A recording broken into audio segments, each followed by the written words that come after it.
Here we go, back again with another match day review. Yes, it's finished. Ipswich Town 1, Sunderland 1.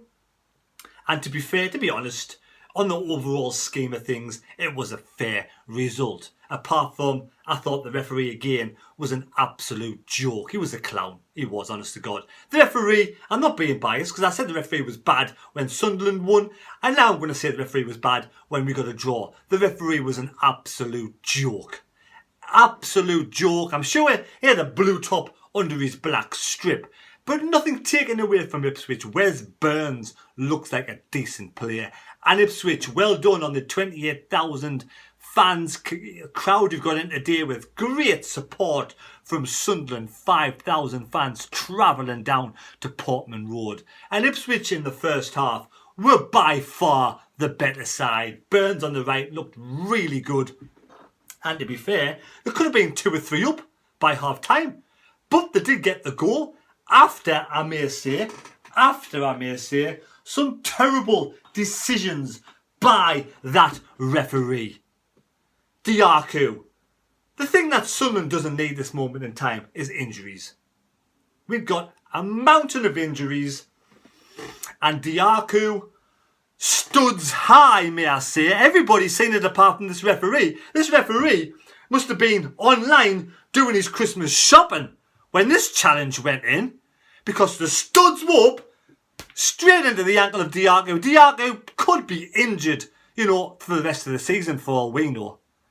He was stretchered off, not so. He had to be carried off by some golf buggy that was brought on. But it was a terrible challenge. And not even a fucking yellow card for the player. Referee, you're a joke. Dangerous player. Where's the protection of the players? Dangerous player. This referee, absolute clown. Clown. Everybody could see Diaku was going to be taken off. Blatant, horrible challenge from Evans. Was it Evans? Lee Evans, the comedian? I don't just say it for the sake of it. I'm not a bad sport. I'm not a bad loser. I say it the way it is. Sunderland were absolutely shocking the first half. Nervous in our own half. Couldn't win any second ball. So don't tell me I'm biased. Don't you fucking dare tell me I'm biased. I'm not. We were shocking first half, but that referee was a joke. That should have been a yellow card at least. But every cloud has a silver lining. We lose one player, we get Denver Hume, who was brought back on. Denver Hume's been out. People say he's made of glass. Should be in the Sunderland Glass Museum, if that's what it's called.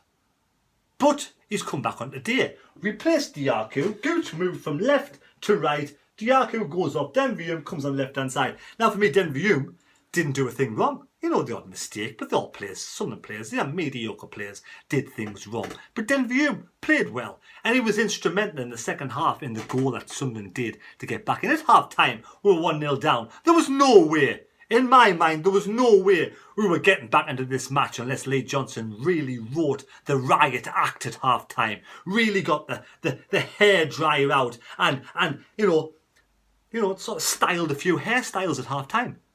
He must have, because second half we came out with like a rocket of our ass.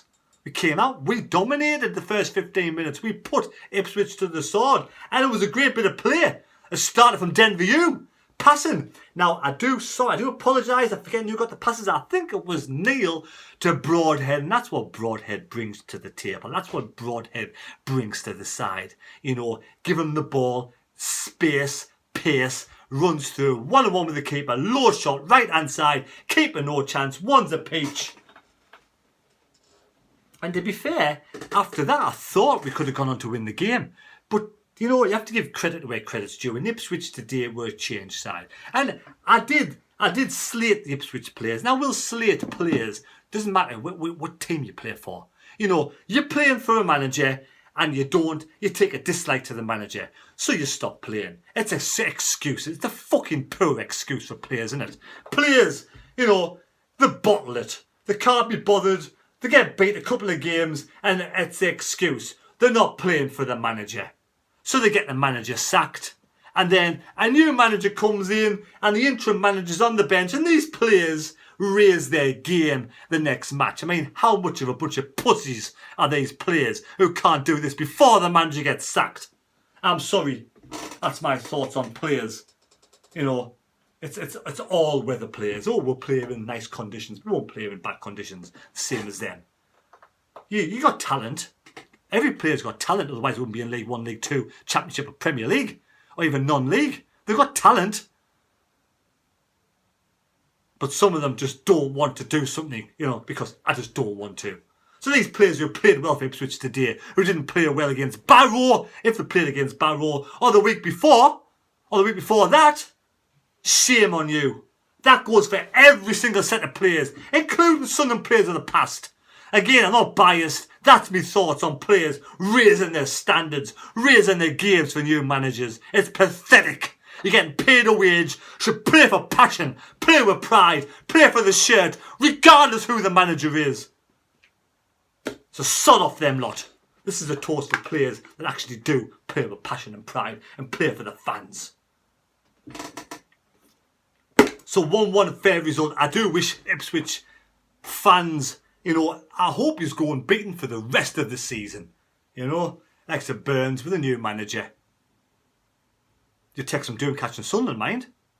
Rotherham won today, well done. Rotherham beating Cambridge, well done. Wigan beating Oxford. Sunderland have actually dropped 2 points. We've dropped away from the top 2. Sunderland, to make it into the top 2, we've got to become, you know, an all-weather team. A team that can actually perform away from home.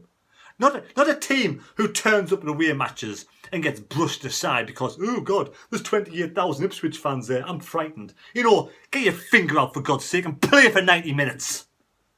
It doesn't take till you go 1-0 behind to get kicked up the arse by your manager to start playing second half. Play for your pride, for your passion, for the shirt, for the team, for the fans. Play for them fans. But second half they came out, got the result. So well done Ipswich on your first half performance. Well done Sunderland on coming back from 1-0 down to make it 1-1. And you know, we get a point. Plymouth have won. We're probably down to 4th. I don't even know. Probably down to 4th place. Plymouth beat Charlton. Charlton's run comes to an end. So again, you know, well done the Green Army. They'll be in the top 6. You know, Rotherham and Wigan probably be in top 2. I said Sunderland second. That's me heart over me head. Are Sunderland really going to come in the top 2? Have we really improved from last season?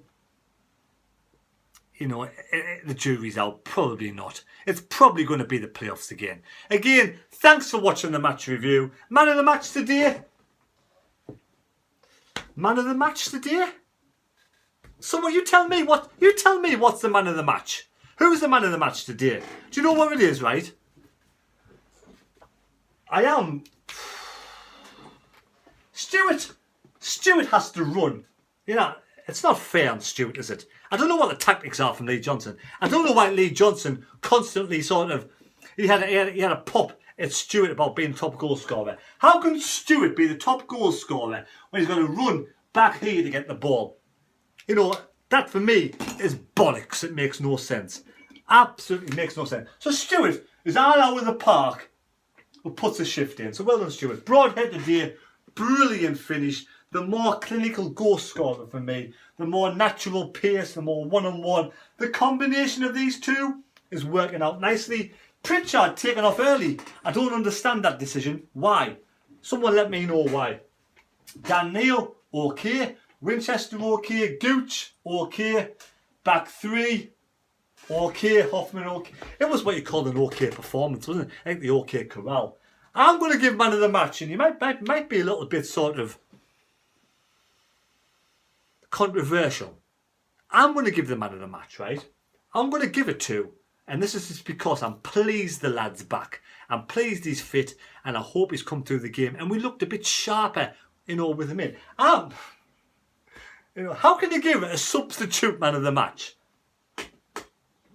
I'm going to give it Denver Hume, because that's the way I roll. I'm stubborn. It's against the grain. Probably nobody out there agrees with us, but I don't care. I'm giving it to Denver Hume because I can, because it's my opinion. You tell me your man of the match. Winchester was good. I did like Winchester. I thought Flanagan was solid in defence. I thought Doyle had a better second half. But you know, it's a bunch of 6 and 7s, to be fair. There's no 8s. There's no 8s. I'll give Denver Hume 7 and a quarter. There we go. 7 and a quarter, Denver Hume, but the rest are 6s and 7s. So there you go. Hope you enjoyed the video. I'm getting it over 10 minutes. It was a pretty boring match, to be honest. I know. I hope you all join in for the live stream on Tuesday against Arsenal, when it might be called off for COVID. I don't know. And also, I hope you watch SFC Fan TV on Sunday night when we dissect the game with Jack Dodds and co. Thanks for watching the video. Take care. God bless me. God go with you. Don't forget to subscribe to the channel. Yes, it's the end of the video now. If you made it this far and not asleep, please subscribe to the channel. And those who have already subscribed, thank you. Thank you very much. Enjoy Saturday night. I'm going to enjoy a nice pizza. And we'll see you later. I'm feeling a bit better now. You know, I'm feeling a bit irate and a bit better, a bit annoyed, but at the same time, a little bit calm and content. See you later.